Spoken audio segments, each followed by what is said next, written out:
¿Qué tal? ¿Cómo están? Bienvenidos. Comienza otra edición de Agenda Económica AM para iniciar este día miércoles 22 de octubre. Gracias por acompañarnos a esta hora de la mañana. Revisamos en 30 minutos lo más importante del día en el ámbito económico, financiero, lo que está ocurriendo en los mercados, entre otros asuntos. Partamos de inmediato con los indicadores. Daremos contexto de lo que sucede en los mercados, partiendo por los datos locales. ¿Qué es lo que sucedió ayer en la jornada bursátil acá en Chile? Bueno, lo que vemos en pantalla, retroceso de 0,49% para la bolsa en el indicador selectivo de acciones, rompiendo con esa tendencia al alza que había mostrado el indicador selectivo en la bolsa local. Ayer cayó hasta los 9.114 puntos, se mantiene sobre la frontera de los 9.000, que ha sido considerada una barrera en las últimas sesiones, una frontera importante. Como punto de referencia, las acciones de Entel, de SQMA, de Provida, de Sencomols subieron en el mercado local más de 2%, mientras que hubo caídas fuertes en SQM en su serie B, en Ripley, en Vapores, en Sonda, entre otras acciones que marcaron entonces este resultado final de retroceso para la bolsa chilena. Por otro lado, el precio del dólar en 953 pesos en el mercado chileno, mientras que el precio de la UF para el día de hoy será de 39.551 puntos. Son los datos con los que estamos partiendo entonces nuestra revisión de Agenda Económica AM. Nos vamos a los datos internacionales, también echamos un vistazo a lo que traen los datos desde el exterior con el Standard & Poor's, la bolsa en Estados Unidos, que ayer no tuvo variación en niveles neutros, mientras que en el Dow Jones sí hubo ganancias y en el tecnológico, en el índice Nasdaq, con un leve retroceso de 0,06%. A esta hora el precio del cobre transándose cerca de los $5, 4,95 al alza respecto al cierre de ayer. Y el petróleo en $58 el barril, también sube cerca de 1% el precio del crudo a nivel internacional. Hablando de estas transacciones, fíjense que ayer el precio del oro cerró con su mayor retroceso desde el año 2013 para un solo día. Más de 5% de retroceso para el metal, que había subido con fuerza en el último tiempo. Es otro de los datos que destacamos en nuestra revisión de indicadores de esta mañana. 8:05. Así estamos partiendo nuestra revisión de hoy y nos vamos ahora a los titulares. Como siempre vemos qué es lo que traen los sitios y las portadas de los medios impresos. Revisaremos dos locales, uno internacional. Veamos qué es lo que trae el Mercurio y con ello partimos la revisión de los titulares de esta mañana. Un dato bien interesante, un ejercicio que trae el Mercurio respecto al efecto que tendrá en las cuentas de luz. La devolución, el proceso de devolución que se contempla comience en enero del próximo año. Si se aplica la primera rebaja en la cuenta de la luz, en Santiago el descuento sería de solo 350 pesos. ¿Se acuerdan ustedes que cuando se conoció que las empresas generadoras habían cobrado en exceso en las cuentas de luz del último tiempo, se estimaba una baja promedio de 2% a nivel nacional? Bueno, ese es un promedio. Hay algunas zonas donde están por debajo de ese nivel, evidentemente. Es el caso de Santiago, 0,7%, y otras que están por sobre ese nivel. Es el caso de la región de Valparaíso, con un promedio cercano al 9%. Pues bien, en el caso de la metropolitana, para una boleta de 50.000 pesos tipo, como un ejemplo nada más del mercado, el descuento sería entonces de 350 pesos en enero.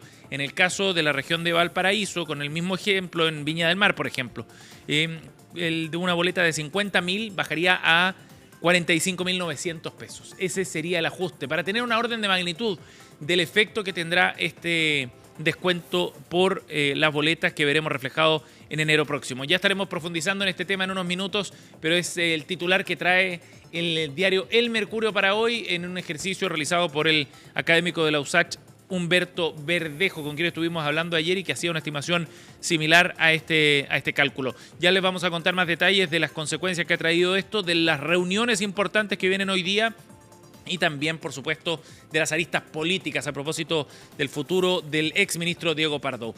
Nos vamos ahora a la portada del diario Pulso. También revisamos qué es lo que trae para el día de hoy este suplemento de Economía y Negocios del diario La Tercera, que destaca que el pago de dividendos de ENAP y de Banco Estado apuntala la proyección de ingresos fiscales para el año 2025, en lo que destaca Pulso en su edición de hoy.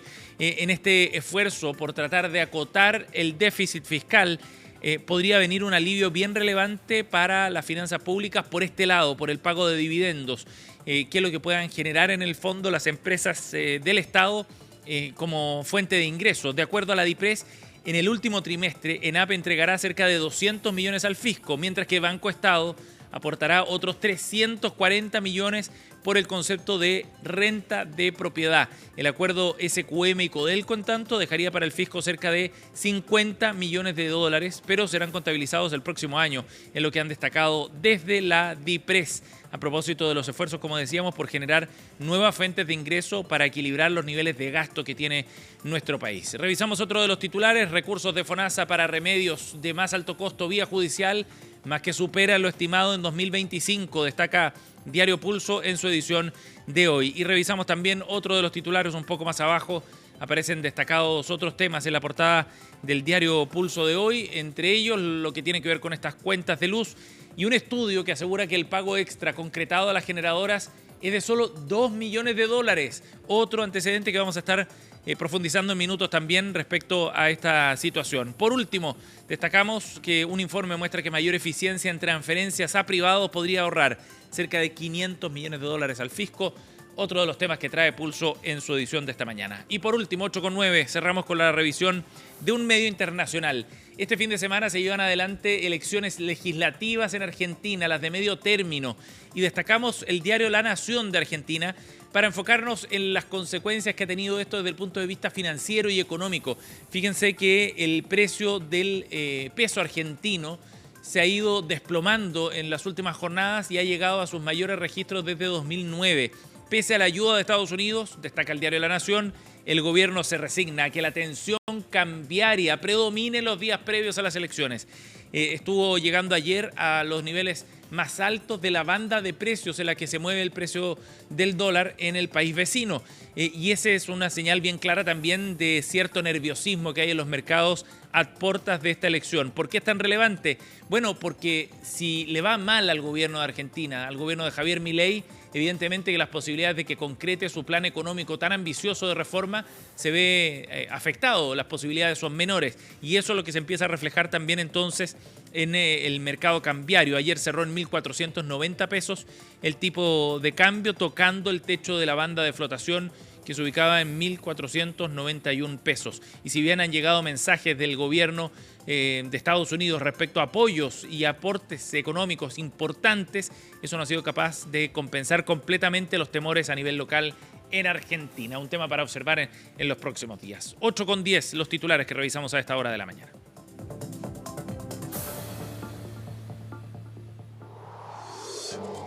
Bien, nos vamos a profundizar entonces en el tema más importante de las últimas jornadas. Tiene que ver con esta situación que se ha vivido respecto a cobros en exceso en las cuentas de luz. Exactamente el miércoles pasado conocíamos más antecedentes sobre este caso y ha generado harto impacto, ya sabemos, desde el punto de vista político, la salida del ministro Diego Pardo, quien tuvo que renunciar a su cargo, pero también desde el punto de vista técnico viene todo un debate respecto a cómo se va a llevar adelante el proceso para sacar, para devolver más bien los recursos a los consumidores. Pues bien, hoy día el ministro Álvaro García tiene una reunión bien importante a las 3 de la tarde con las empresas generadoras para avanzar en ese proceso. Las posibilidades de que salga una ley corta, ha dicho el ministro, son bajas. Por lo tanto, la vía más fácil para reponer esos recursos a los consumidores estaría a través de las cuentas de luz en enero próximo. Bueno, ese trabajo de devolución es el que se va a abordar también en esta reunión técnica que va a sostener el ministro Álvaro García hoy con las empresas generadoras. Recordemos que el cobro en exceso surge a partir de un pago a las generadoras cercano a los 100 a 115 millones de dólares que se habría producido producto de un error metodológico de la Comisión Nacional de Energía. Ese es el punto de partida de esta conversación entonces que viene hoy. Ahora, ya veíamos que hay debate respecto a cuál va a ser el efecto que va a tener en las cuentas de luz. A pesar de todo el revuelo que ha causado este caso, y con justa razón, porque hubo un cobro en exceso que pagamos todos los chilenos, de todas maneras el impacto a nivel de boletas va a ser bien acotado desde el punto de vista del reflejo que verán los consumidores. Acá en Santiago ya les contábamos, para una boleta promedio de 50.000 pesos, la disminución apenas sería de 350 pesos. ¿Por qué? Porque la restitución de recursos, el cobro en exceso más bien, no fue parejo a nivel nacional, dependía de cada zona. Y así en la región metropolitana el cobro en exceso sería de un 0,7% apenas, mientras que en la región de Valparaíso bordearía el 9%. En el caso de la región de Atacama, 6,5%. En el caso de O'Higgins, 3,28%. Y en el caso de Puerto Montt, para tener otra referencia, 2,21%. Ahí uno puede hacerse una idea entonces de disminuciones bien distintas y un impacto en la cuenta que no va a ser muy notorio, según los cálculos que ha hecho Humberto Verdejo y que publica hoy día el diario El Mercurio. De todas maneras, en la reunión de hoy se podrían tener más datos y más precisos, quizás información más concreta sobre estos impactos. Escuchemos qué fue lo que dijo el ministro Álvaro García sobre este asunto. Ayer estuvo en la región del Biobío y se refirió a la reunión programada para hoy. Yo veo una disposición positiva de las empresas a compensar los mayores cobros que se hicieron. Esa es la voluntad que nos anima al gobierno. Mi experiencia señala que a través del diálogo se pueden lograr acuerdos que nos permitan avanzar más rápido en lo que queremos, que es que la plata le llegue de vuelta a la gente lo antes posible. Ministro Álvaro García, la reunión comienza hoy a las 3 de la tarde con las empresas generadoras. De todas maneras, hay que poner otro antecedente sobre la mesa.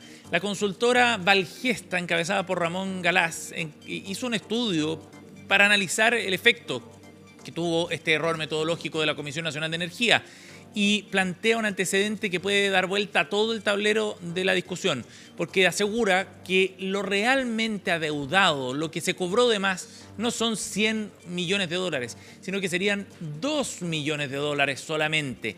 Reconociendo el error metodológico de la CNE, este estudio de Valgesta determina que lo que efectivamente se cobró de más fueron 2 millones de dólares y no los 100. ¿Y por qué? Porque de acuerdo a ese error metodológico se empezó a implementar ese cobro de manera paulatina y el resto se cobraría a futuro, de aquí al año 2028. Básicamente esa es la estimación. Por lo tanto, si se hubieran concretado todos los pagos de una sola vez, habrían sido 100 millones de dólares. Pero como una parte de eso se cobró solamente, se genera una deuda de apenas 2 millones de dólares. El escenario es muy distinto, cambia dramáticamente y el efecto que puede tener en la devolución de las boletas también es mucho menor a lo esperado. Por lo tanto, hoy día en la reunión podrán salir algunos antecedentes bien importantes sobre este asunto. Hablábamos de una arista política también, si bien el ministro Diego Pardo, el exministro, renunció a su cargo producto de esta crisis. De todas maneras, la acusación constitucional en su contra todavía se mantiene en pie. Ayer parlamentarios de oposición insistieron en este punto. Vamos a escuchar a Juan Antonio Coloma, diputado y secretario general de la UDI, sobre este asunto. No solamente fue negligente respecto del cobro de más de 125 millones de dólares, sino que además se sabe ahora que la empresa de transmisión Transelec notificó al ministerio de que había un cobro adicional y no se hizo nada para devolverle la plata a los clientes. ¿Hasta cuándo? Hasta que literalmente los pillamos. Es una situación gravísima y que obliga a revisar la posible acusación constitucional en contra del ahora exministro de Energía. Claro, y recordemos que cualquier ministro puede enfrentar una acusación constitucional en su contra, incluso hasta 6 meses después de haber dejado el cargo. Por lo tanto, esta bomba política no se desactiva todavía. Hubo respuesta de parte del oficialismo. Escuchamos a Constanza Martínez, presidenta del Frente Amplio.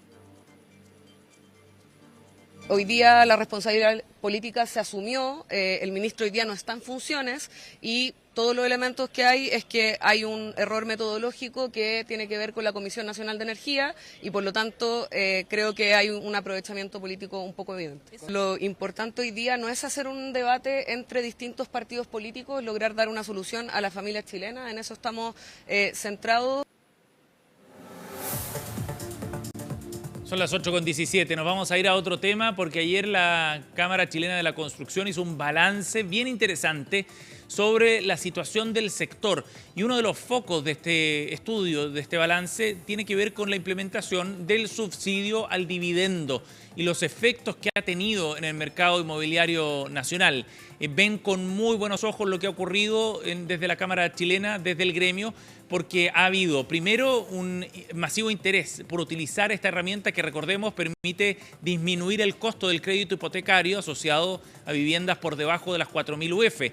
Eso ha permitido que se puedan liquidar y que puedan salir del mercado algunos de las viviendas que están en stock, es decir, que ya han sido construidas o están pronto a su término, pero que no han sido vendidas todavía, y le va dando algo más de dinamismo a un sector que ha estado particularmente complicado en el último tiempo. El impacto del subsidio a la tasa hipotecaria ha significado entonces un aumento en la venta de viviendas, con un nivel de aprobación cercano al 60% para quienes postulan a este subsidio. Ya empieza a notarse entonces el dinamismo, y eso puede ser bien relevante para el futuro del sector. De hecho, están pidiendo desde el gremio que se evalúe la posibilidad de generar una ley de subsidio 2.0, una extensión en la práctica. Escuchemos qué dijo ayer Alfredo Chavarría, el presidente de la Cámara Chilena de la Construcción, con el balance hasta ahora y las posibilidades de que esto se extienda.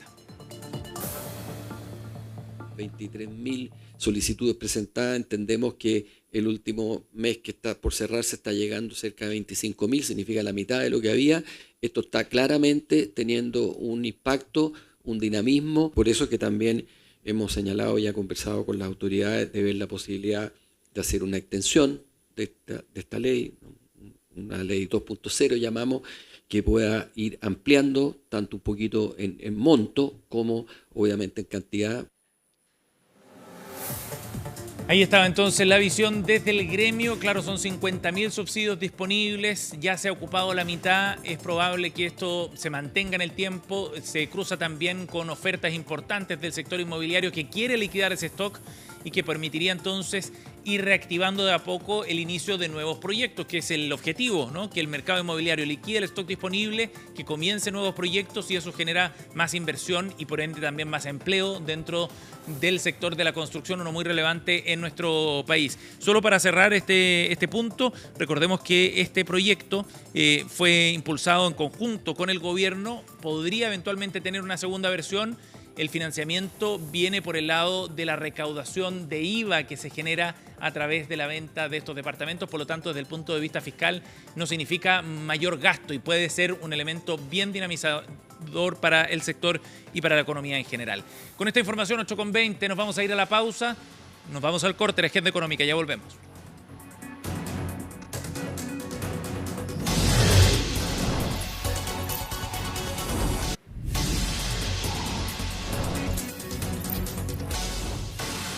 Estamos de vuelta, seguimos en Agenda Económica AM y vamos a la entrevista de esta mañana para abordar lo que sucedió esta semana con una caída a nivel global de los servicios en la nube que tiene Amazon, que son bien relevantes. Algunos lo definen como una suerte de columna vertebral para muchos servicios de Internet.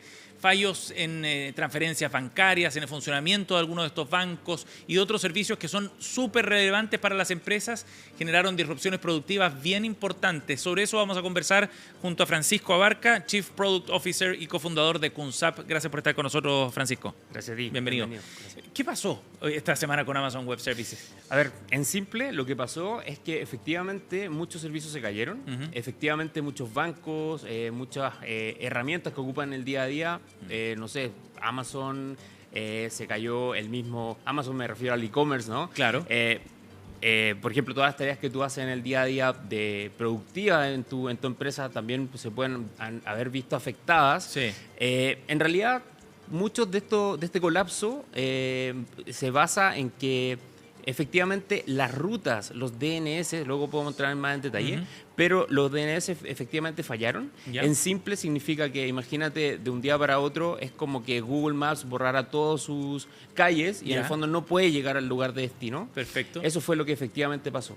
Entonces, claro, como tú dices, afectó a bancos, afectó a grandes e-commerce, afectó a pasarelas de pago que son fundamentales hoy en día para poder funcionar. Exacto, y muchas empresas grandes o pymes también pueden haber visto interrumpido su proceso por esa dependencia que tienes de la nube, ¿no? Exactamente. De hecho, hablando un poco de las pérdidas que ocasionó esto, estamos hablando de $75 millones Wow. por hora, digamos, por cada empresa que se vio afectada, de las más grandes, ¿no? Ajá. A las más pequeñas, obviamente, esto no es tan duro este dato, Sí. pero efectivamente se cayeron muchos servicios. De hecho, en Colombia, en Brasil, bancos, gente que no pudo pagar en horas, entonces es súper complejo. Y eso es relevante desde el punto de vista de esas empresas, por ejemplo, porque en el fondo altera todo tu día a día, ¿no?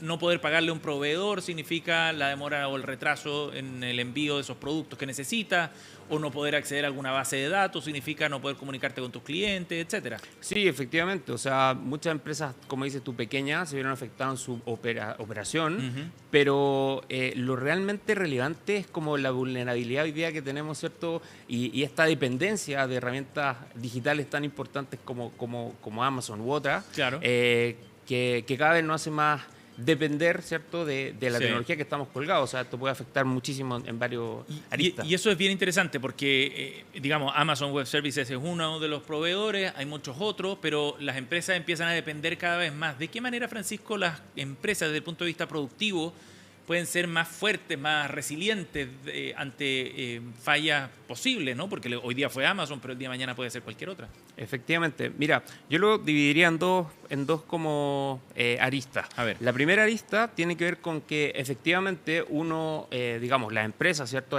Cualquier tipo de empresa tecnológica se basa en la nube para poder funcionar, ¿no?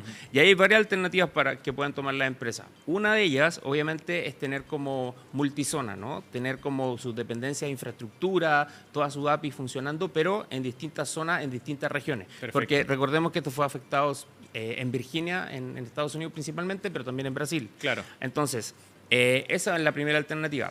Obviamente esto es mucho más costoso para las empresas, entonces no todos los servicios se podrían sumar a tener estas alternativas de multizona o incluso multicloud, o sea, tener los servicios en Amazon, en Google, en Microsoft, exacto. Entonces, es muy complejo.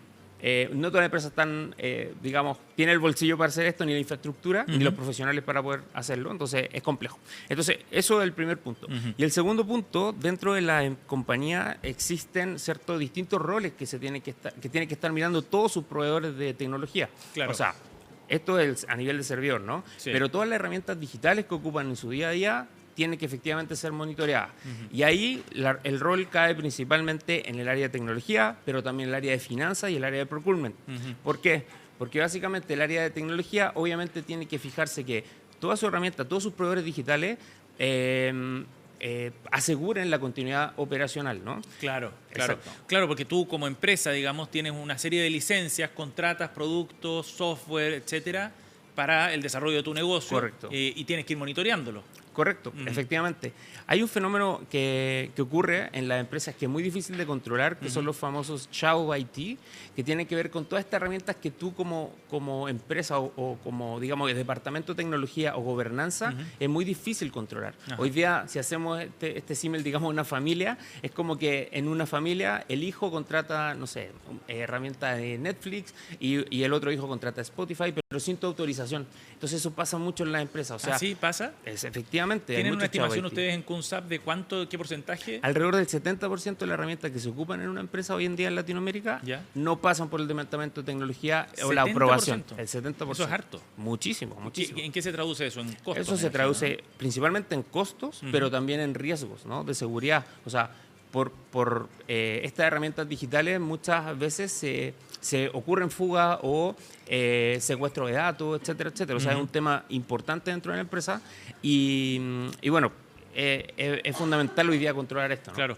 Si es que efectivamente hay control de este tipo de situaciones, digamos, y del uso de licencia, la contratación de estos productos, ¿cuánto ahorro puede tener una empresa? ¿Tienen una estimación ustedes? Excelente pregunta. Hoy día nosotros, con nuestro sistema y con los estudios que tenemos, podemos ahorrar alrededor del 23 a 30% de ahorro en una empresa en herramientas digitales. Ajá. Que es harto para muchísimo. costos operativos, digamos. Sí, muchísimo. Y justamente esos mismos ahorros podría traducirse en poder controlar mejor a los proveedores o poder mitigar Sí. estos riesgos que ocurren cuando las cosas se caen, ¿no? Y si se toman esas medidas, ¿se puede garantizar mejor la estabilidad operacional? O sea, ¿ayuda a la continuidad del negocio? Sí, por supuesto. La continuidad del negocio como que se deriva en dos partes, ¿no? La parte tecnológica, que efectivamente la controlamos al tener toda esta visibilidad de herramientas. Claro. Pero por otro lado, también es importante conocer cuáles son mis contratos, qué estoy contratando, cuáles son las herramientas que tengo contratadas, ¿cierto? Sí. Las cláusulas que estas herramientas tienen.